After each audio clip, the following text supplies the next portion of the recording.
थोड़े से सुख को पाने के चक्कर में दुख को ही प्राप्त करते हैं। उन्हें पता ही नहीं कि सच्चा सुख कैसे मिलता है। श्री कृष्ण ने द्वापर में माखन मिश्री का स्वाद चखाकर ग्वाल गोपों को अपने रंग में रंगा था। आज फिर से श्री कृष्ण के मन में आया, चलो कलयुग में भी मधुरता का रसपान लोगों को करवाया जाए और उन्हें सच्चे सुख की झलक दिखाई जाए। इस उद्देश्य से वे धरती पर आते हैं। सबसे पहले वे एक कॉलेज के विद्यार्थी के पास पहुंचते हैं। चलिए देखते हैं।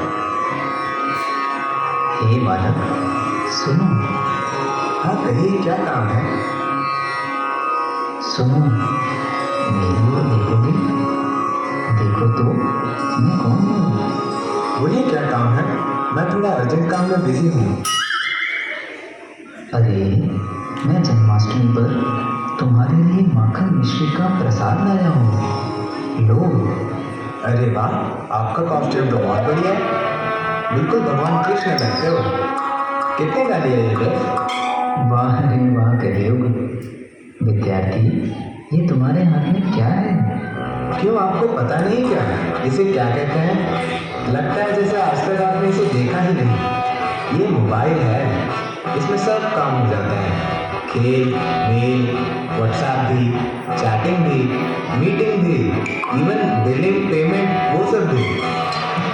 अच्छा बोल, माखन मिश्री का प्रसाद लो। ठीक है, लाइए। लगता है इस कलयुग में भगवान से भी ज्यादा मोबाइल को लोगों ने अपने मन में बसा लिया है। माखन मिश्री का प्रसाद खाकर विद्यार्थी का मन आनंद से खिल जाता है। ये प्रसाद खाकर मुझे बड़ा अच्छा लग रहा है, आनंद और सुकून आ रहा है। आज जन्माष्टमी है, छोड़ो इस मोबाइल को। आज मंदिर में जाता हूँ और कुछ अच्छा काम करता हूँ। मगर वो कृष्ण के ड्रेस में कौन आया था? आया और चला भी गया। देखता हूँ, शायद मंदिर के रास्ते में फिर से मिल जाए। आगे भगवान श्री कृष्ण पहुंचते हैं एक वकील के पास, जो जल्दी जल्दी जा रहा है। अरे, इतनी जल्दी में कहाँ जा रहे हो मित्र?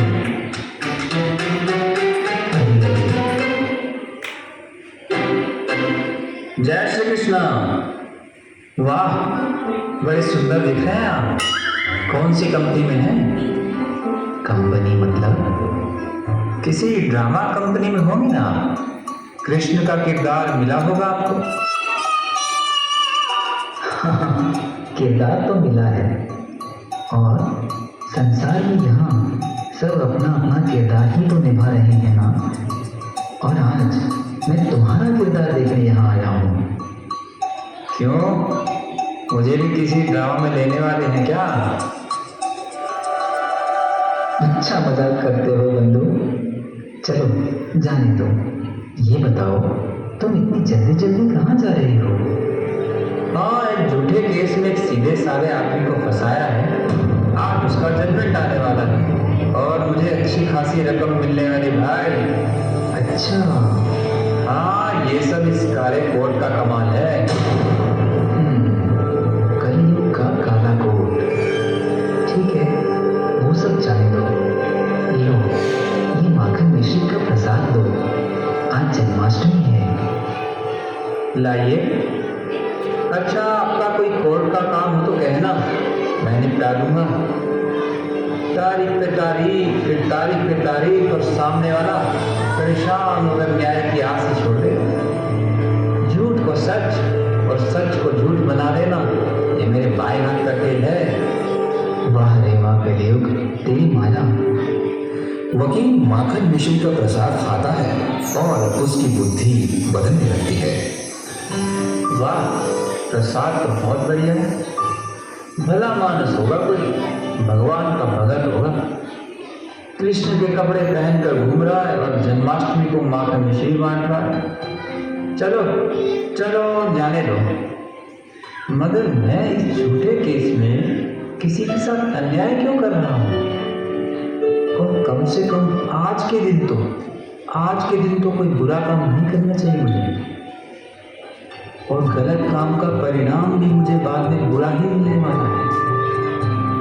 नहीं, उस बेचारे को मैं सजा नहीं होने दूंगा, नहीं होने दूंगा सजा। और कोर्ट का काम निपटाकर आज सबसे पहले मैं मंदिर ही जाऊंगा।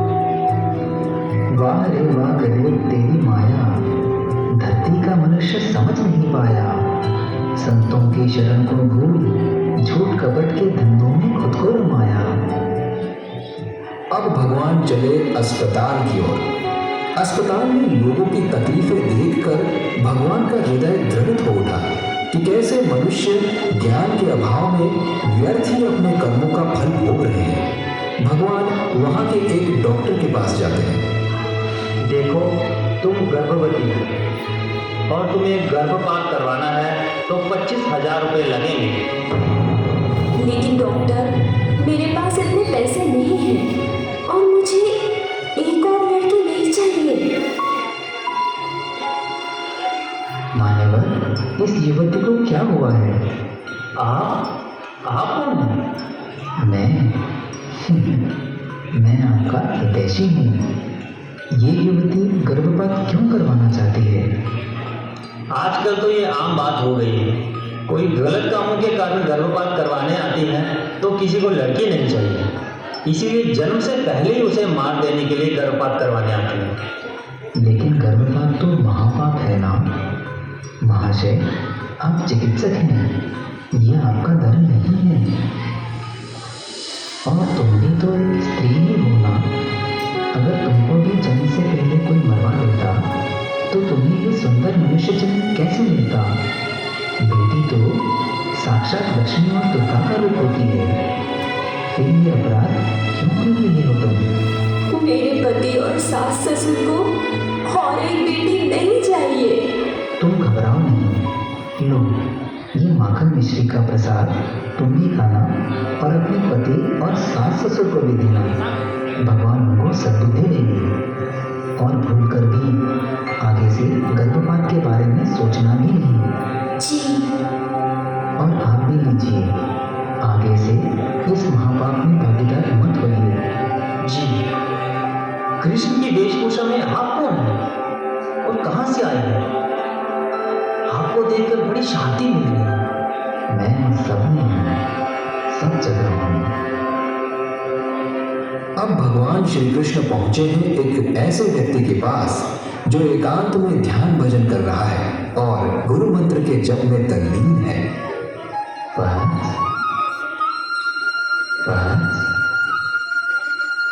जी प्रणाम।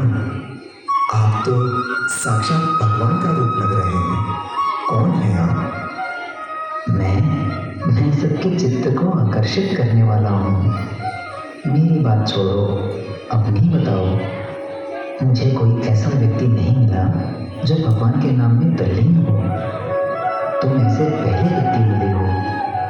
लोगों को मेरे दर्शन से आनंद आता है, लेकिन मुझे तुम्हें देखकर आनंद आ रहा है। हाँ, मेरे गुरुदेव भी यही कहते हैं। जब से साधक की योग्यता और शक्तियां जागृत होती हैं, जापक स्वयं तो आनंदित रहता ही है, उसके संपर्क में आने वाला भी आनंदित हो जाता है। हाँ, यज्ञानाम जप यज्ञो अस्मि। लो, ये माखन मिश्री का प्रसाद लो। आज जन्माष्टमी है, मन लगाकर आज जप करना। और तुम्हारे गुरुदेव सर्वसमर्थ हैं, ये मैं जानता हूँ। उनकी शरण कभी मत छोड़ना। हे प्रभु, आज मैं धन्य हुआ जो साक्षात भगवान के श्रीमुख से अपने गुरुदेव की सर्वसमर्थता को सुन रहा हूँ। और भगवान, ये तो आपकी महानता ही है कि आप मुझ जैसे अध्यात्म के पथिक को गुरु की शरण में डटे रहने के लिए बल भर रहे हैं। इसीलिए तो हमारे गुरु जी भी कहते हैं, सच्चिदानंद रूपाय विश्वोत्पत्ति आदि हेतवे तापत्रय विनाशाय श्री कृष्णाय वयं नमः। अब मैं चलता हूँ और भी कईयों को ज्ञान और भक्ति का प्रसाद जो चढ़ाना है। भगवान मुस्कुराते हुए चल देते हैं और पहुंचते हैं एक मंदिर में और वहां शांत स्थान पाकर बंसी की मधुर ध्यान में समाधिस्थ हो जाते हैं। प्रसाद खाने के बाद डॉक्टर, वकील और विद्यार्थी की बुद्धि में प्रकाश हुआ और उनको लगा कि जन्माष्टमी के दिन वे अपना समय व्यर्थ और अनैतिक कार्यों में गंवा रहे थे। उन्हें एहसास हो गया कि हो न हो कृष्ण की वेशभूषा में और कोई नहीं, स्वयं भगवान श्री कृष्ण ही थे। अब वे उनको ढूंढने के लिए निकल पड़ते हैं और तीनों रास्ते में एक दूसरे से मिल जाते हैं और आपस में एक दूसरे को अपनी बात बताते हैं। सबके साथ एक सी घटना घटी होती है। वे सब श्री कृष्ण के फिर से दर्शन के लिए आतुर हो उठते हैं और उनको ढूंढते ढूंढते मंदिर में ही पहुंच जाते हैं।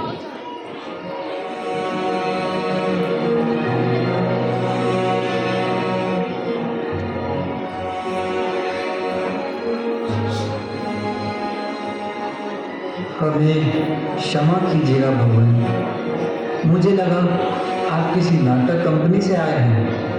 मुझे माफ़ कर दीजिए भगवान, मैं पैसे के चक्कर में कई बार झूठे केस में लोगों को सजा करवा चुका हूँ, मगर आज आपके दर्शन से मैं कृतार्थ हुआ। अब ये गलती मैं जीवन में आगे से नहीं करूँगा, कभी नहीं करूँगा। मैं भी पैसों के लालच में गर्भपात जैसा महापाप कर रहा था, पर अब मैं कसम खाता हूँ कि ये गर्भपात जैसा महापाप कभी नहीं करूँगा। मुझे भी अपनी गलती का एहसास हो गया है। विद्यार्थी जीवन मोबाइल या किसी गर्लफ्रेंड के चक्कर में बर्बाद करने के लिए नहीं है। मैं अपने जीवन को जरूर सुधारूंगा। वाह वाह, ये तो बहुत ही अच्छी और खुशी की बात है। जन्माष्टमी के दिन आपको सच्चे आनंद की अनुभूति करवाने के लिए ही तो मैं यहाँ आया था। और देखो, मेरा यहाँ आना सार्थक हो गया। अब मुझे जाना होगा। हे भगवान, जाने से पहले आप हमें ये बताइए कि हमारी आज के आनंद और शांति की स्थिति आगे भी कैसे बनी रहेगी। हमें आपका मधुर प्रसाद कैसे फिर से मिलता रहेगा। जो मधुर प्रसाद तुमने आज खाया है, जो शांति तुम्हें आज मेरे दर्शन से मिल रही है, वो तुम्हें हमेशा मिल सकती है। इसका एक ही उपाय है और वो है ब्रह्मज्ञानी संतों की शरण। उनके सत्संग का, गुरु मंत्र दीक्षा का प्रसाद तुम्हें सदैव मधुरता देता रहेगा और उनके साथ तुमसे मुक्त रहोगे। यहाँ तक कि मैंने जब इस धरा पर मनुष्य शरीर लेकर अवतार लिया है, ब्रह्मज्ञानी भी अवश्य किए हैं। मगर ऐसे ब्रह्मज्ञानी हमें मिलेंगे कहाँ? क्या कोई ऐसे संत है भी हमारे आसपास? हाँ, बिल्कुल नहीं। भारत में ही है और तुम्हारे आसपास ही है। वर्षों से इस समाज में सत्संग और भगवान नाम जब से मधुरता फैला रही है। हे अवतारी महापुरुष कौन है? इस कलयुग में वे अवतारी महापुरुष हैं पूज्य संत श्री आशाराम जी बापू। आशाराम जी? लेकिन वो तो... मैं जानता हूँ तुम क्या कहना चाहते हो। इस कलयुग में जिन मनुष्यों का संग, आचार व्यवहार, खान पान अशुद्ध है, जो संतों की निंदा में लगे रहते हैं, वे भला ब्रह्मज्ञानी संत की महिमा कैसे समझेंगे? उन को दिन में नहीं दिखता तो इससे सूर्य की शोभा या महिमा कम नहीं हो जाती। तुमने बापूजी के लिए जो भी ऐसा वैसा सुना है वो सत्य नहीं है। वे तो आज भी सूर्य की तरह शोभायमान है। इतना ही नहीं, मेरे जैसे करोड़ों साधुओं ने पूज्य बापूजी की महिमा का अनुभव किया है। और हाँ, मैं गर्व से कहता हूँ कि मैं पूज्य संत श्री आशाराम जी बापू का शिष्य हूँ और उनकी कृपा से ही आज हम सुखी व सम्मानित जीवन जी रहे हैं और ईश्वर की ओर अग्रसर हो रहे हैं। सचमुच आपने हमारी आंखें ही खोल दी। हे भगवान, अब हम भी पूज्य बापूजी के सानिध्य में अपना जीवन सफल बनाएंगे और उनकी निर्दोषता को जन जन तक पहुंचाएंगे और उनके सेवा कार्यों में जुड़कर परम सुख और सच्चा आनंद पाएंगे। तुम सबका कल्याण हो।